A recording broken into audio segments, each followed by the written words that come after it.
thank you. If Mike making an apology about accents, I guess I should make one straight off the bat. I do apologise if anyone has some difficulty in understanding what I say. This is my version of English, you have yours, and I believe there is a couple of versions of English in here as well, so fingers crossed we can all understand each other. Yeah, my name is Stephen Malloy. I currently hold that post as National Naloxone Coordinator with the Scottish Drugs Forum. And I must say it was an absolute pleasure to be invited over, and it's a real delight to be here to offer an overview of substance use quite broadly, and perhaps to a lesser extent than the main focus of what I intend to present on, which is our take-home naloxone programme. I should also just add, I do sound incredibly nasal. Yeah, this is not normal. I have man flu. Unfortunately, I started to feel pretty unwell yesterday. And unfortunately, as I say, it's only getting worse. But I'm sure you'll be delighted that I've been a trooper and I'm here anyway, so I'll crack on, shall I? I will be making many references to this particular product and the change presentation that you see there. Can everybody still hear me okay if I stay away from the mic? This is the current take-home naloxone kit that we use in Scotland here. This bright yellow box that some of you, I guess, are familiar with. Anybody familiar with that pack? Box? No? The Northern Irish colleagues who are here are familiar with it because they have taken on the naloxone programme too. This was the original package. It is changing to this white box, and that's what we'll be using in Scotland. So there will be more gratuitous marketing of Martindale's product, which is, as I say, the one that we use.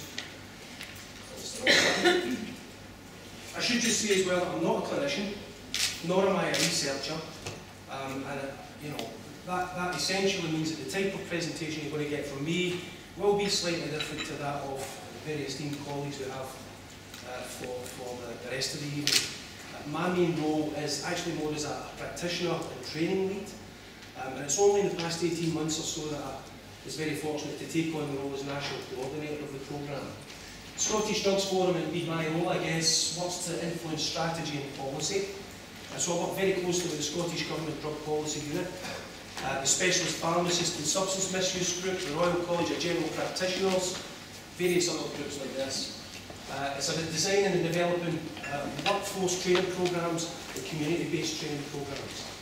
I also have a remit around critical incidents and look at suicide pre, inter and post-prevention in people who use drugs and their friends and families and circles of care.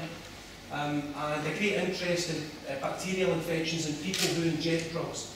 That's what the PWID is there for those that maybe haven't seen that before. You'll be aware of the anthrax outbreak that we had in Scotland some time ago, maybe 18 months or so ago. And you might be aware that there's been a few new cases identified in Germany, indeed one in Denmark as well. So this is a thing that we in Scotland keep a close eye on, because unfortunately, you know, we saw the tragedy of lost lives as a direct result of the anthrax outbreak. So it's a thing we have to be incredibly vigilant about. The remit for this evening was drug use or substance use and overdose prevention.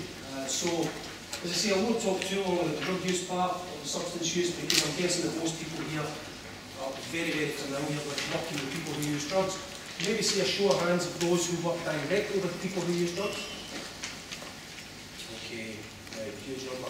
And can I ask how many of you folks have underwent or taken part in a package of training around overdose prevention?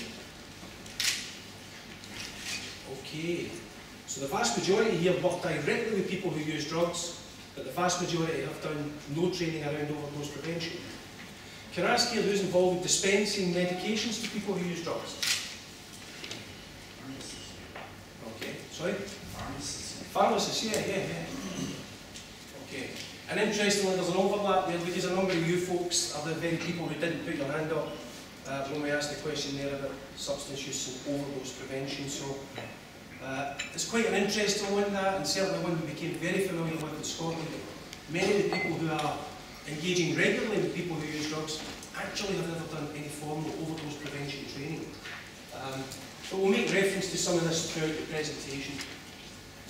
I'm also going to be making reference to several reports throughout this, most of which actually were only released this week.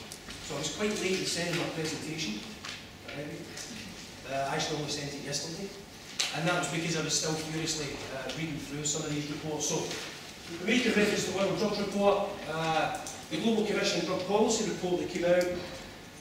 I'll also be drawing some information from the EMCDDA report of 2011, which is talking about state of harm reduction, and your own NDRDI report from February 2012. Anybody not familiar with any of these reports?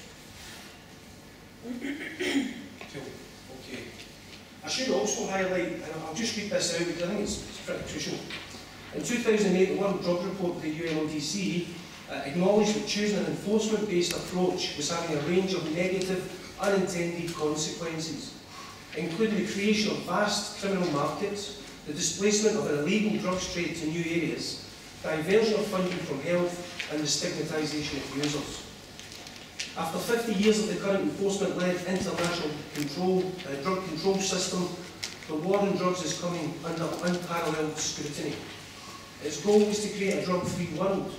And instead, despite that, more than $1 trillion has been spent fighting the war, according to the UNODC, and illegal drugs are used by an estimated 270 million people globally. Organised crime profits with an estimated turnover of around $300 billion per year, which is the world's largest illegal commodity market. You can have a look at the figures there for yourself.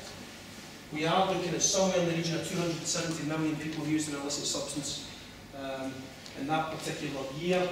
Massive proportion of people have put those images up there in the order in which these drugs are consumed, from the most common to the least common. Obviously cannabis, amphetamine type substances, cocaine and cocaine products, and then the opiates. And by that, of course, we've got heroin and all that. The number of problem drug users seen is somewhere between 15.5 and 38.6 million people. And the UNODC accept that it's around 27 million. And the number of people who inject drugs, well, you can see there, is again a massive number. The drug that seems to cause the greatest difficulty, indeed the drug that most people present to treatment services for, is of course heroin. And just to show you there in terms of the annual prevalence of illicit drug use amongst populations, you can see that it's remained relatively stable, apart from cannabis where there has been a bit of an increase. But you can see it's remained relatively stable in terms of the global population. I do have to take a sidebar and highlight that we have this range of newly emerging substances that's starting to become far more prevalent across Europe, and indeed we see it in our own country with methadone and various other caffeine products, and absolutely something worth watching, because often they're not detectable, but we still don't know what the implications are going to be for drugs-related deaths and overdoses. Across Europe, we have, again, huge numbers of people using drugs, huge numbers. Although the number here offered up of 1.2 to 1.5 million, which was by this particular progress review of the EU Action Plan, is contradicted by the EMCDDA again, who estimate 3.4 to 4 million people across Europe. And if we look at some comparable sites, the UK, Italy, Germany and Spain, you get an idea there of the kind of numbers of people we're dealing with in each country, so they're identified as problematic drug users.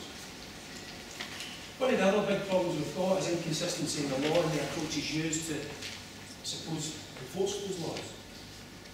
This picture, I think, is a reasonable graphic and shows that actually in your country you cannot be sent to prison for possession of cannabis.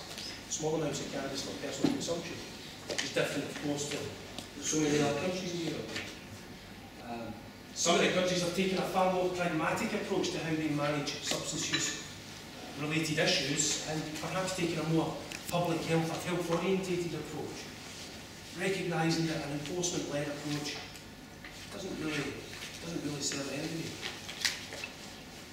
In terms of drug treatment and rehabilitation, again, I'm only going to talk very briefly about that. We've got these range of different models that seem to be bandied around, and some are accepted by some and some not. We have this moral or temperance, disease, psychological or social education.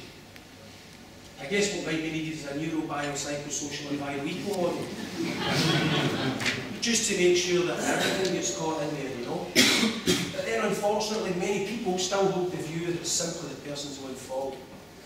Nothing else, just their fault. Society played no part in it.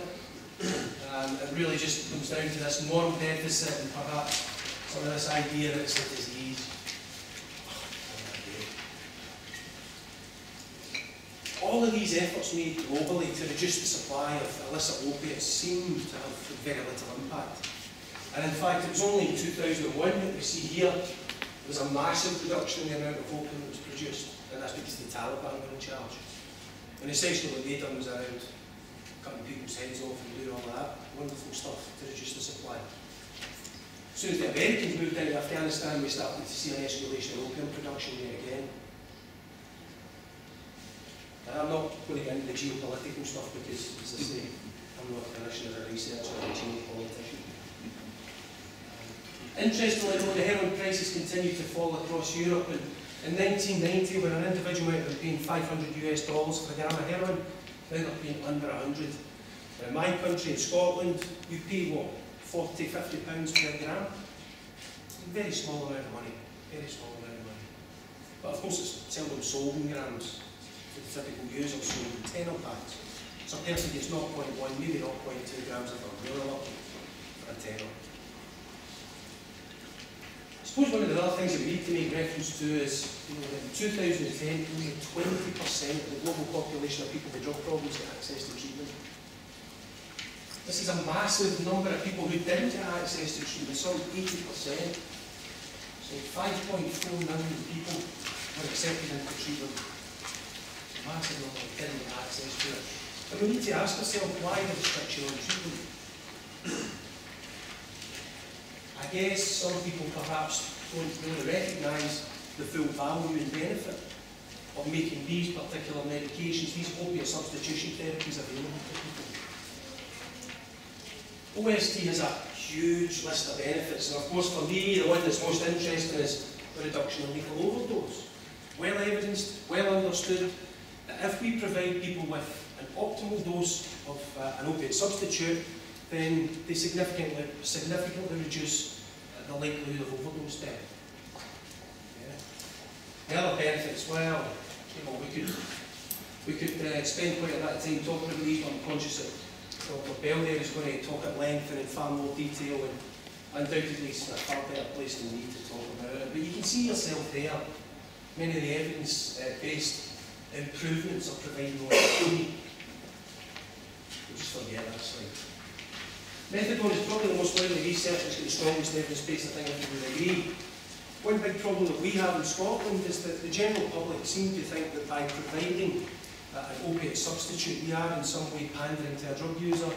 We are, I guess, facilitating this ongoing development of the addiction-related disorder, etc., etc. People sometimes forget that methadone is corrective, not curative. And I suppose that it's this idea of a state-sponsored addiction which we often hear in our more right-wing media in Scotland. And typically it's people for whom, I suppose, the likelihood of encountering a drug user and perhaps working with a drug user in a therapeutic context is negligible. Look at that references slide. You'll be delighted that you've got that in your pack. You won't